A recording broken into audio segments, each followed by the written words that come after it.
walau kana alaihi pawa itu lamun masih jalma loba ninggalkeun salat la ya'rifu adadaha teu apal duka sabaraha hiji bilangan salat anu ditinggalkeun. Salat mah osok, ninggalkeun salat ogenan osok.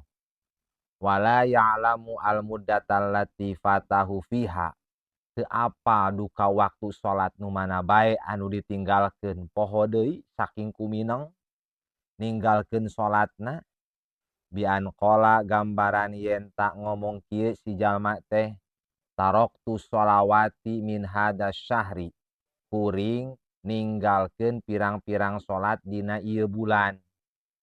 Salat osok ninggalkeun salat ogenan osok. Matak wala a'lamu qadroha kuring teu apal kana ukuran bilangan salat mana bae anu ditinggalkeun dina sabulan eta teh. Kumaha cara ngodoanana saking kuloba ninggalkeun salatna. Fungsi salat mah ngan loba teu salatna. Saking kulobana teu apa duka sabaraha kali ninggalkeun salat teh duka sabaraha waktu. Kumaha cara ngitung ngodoan salatna. Pawajhani ulama aya dua pendapat. Haka huma sohibat tatimah wal bayan. Pengarang kitab tatimah sareng pengarang kitab al bayan wasyasi sareng Imam Asyasi ngahikayatkeun nyaritakeun kana eta dua pendapat. Ahaduhuma pendapat nu kahiji mah wa huwa qaulul Qopal adalah pendapat Imam Qofal. Ceuk Imam Qopal mah yuqalu lahu karik ditanya wae eta jelema. Ieu nanyana kam tatahaqqaqu annaka tarokta sabaraha loba salat anu nyata-nyata secara dugaan kuat ku anjeun kungsi ditinggalkeun. Fa in qala tuluy lamun ngajawab ieu si jalma anu ninggalkeun salat ngajawabna teh asyra sholawatin bahwa salat anu nyata secara dugaan kuat ditinggalkeun teh adalah 10 kali salat ngan wa asyuku fi ziyadati kuring ragu dina leuwihna asa ninggalkeun asa henteu. Tah ceuk Imam Qopal lazimahu al asyru duna ziyadati. Anu wajib dikodoan teh 10 kali salat anu nyata ditinggalkeunana. Duna ziyadati leuwihna anu ragu-ragu ditinggalkeun jeung henteuna eta teu kudu dikodoan. Wasani pendapat nu kadua wa huwa qaulul Qadhi Husain adalah pendapat Imam Al-Qadhi Husain yuqalu lahu eta jalma kantun ditanya bae kam tatahaqqaqu annaka shallaita sabaraha loba salat anu nyata-nyata secara dugaan kuat ku anjeun geus kungsi dipigawe fi hada syahri dina ieu bulan.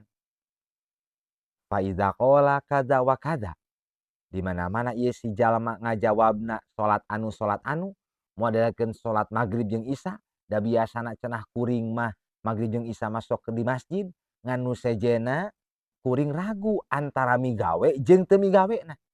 Ceuk Imam Al-Qadhi Husain alzamnahu qada amazada. Wajib ka eta jalma ngodoan lianti magrib jeung isya. Luar ti magrib jeung isya sabulaneun kudu dikodoan. Anu ragu migawe salat jeung henteuna.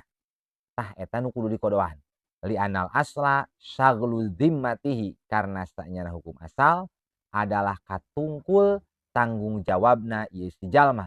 Fala yasqutu illa ma tahaqqaqahu. Mangka moal narima gugur kecuali naon bae perkara anu nyata geus dipigawena. Nu geus nyata dipigawena magrib jeung isya dina contoh nu tadi berarti magrib jeung isya mah gugur. Luar ti magrib jeung isya kudu dikodoan dina sabulan harita.